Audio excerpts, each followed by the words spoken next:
తెలుగు రాష్ట్రాల మధ్య జల వివాదాల నేపథ్యంలో కృష్ణా నది యాజమాన్యాల బోర్డు ట్రైబ్యునల్ నేడు హైదరాబాద్లో కీలక సమావేశం నిర్వహించింది. వేసవిలో నీటి కేటాయింపులపై చర్చ జరిపింది. నాగార్జునసాగర్ ప్రాజెక్టులో ఉన్న 14 టీఎంసీల నీటిని రెండు తెలుగు రాష్ట్రాలకు కేటాయించింది. అందులో తెలంగాణకు అత్యధికంగా 8.5 టీఎంసీలు, ఏపీకి 5.5 టీఎంసీల నీటిని సర్దుబాటు చేస్తుంది. మే నెలలో మరోసారి సమావేశం కావాలని కేఆర్ఎంబీ నిర్ణయించింది.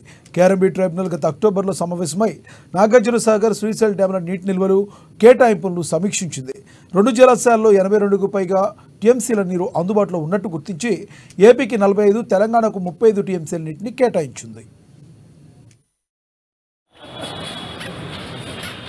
ఇంతవరకు ఎవరెవరు ఎన్ని నీళ్ళు వాడుకున్నారు, ఇప్పుడు ఇంకా ఎన్ని నీళ్ళు మిగిలి ఉన్నాయి అనేటటువంటి వాస్తవ పరిస్థితిని బేరీజు వేసుకుని అందరి డ్రింకింగ్ అవసరాలు, తాగునీటి అవసరాలు, ఎందుకంటే చాలా డ్రాట్ కండిషన్స్ ప్రివైల్ అవుతున్నాయి.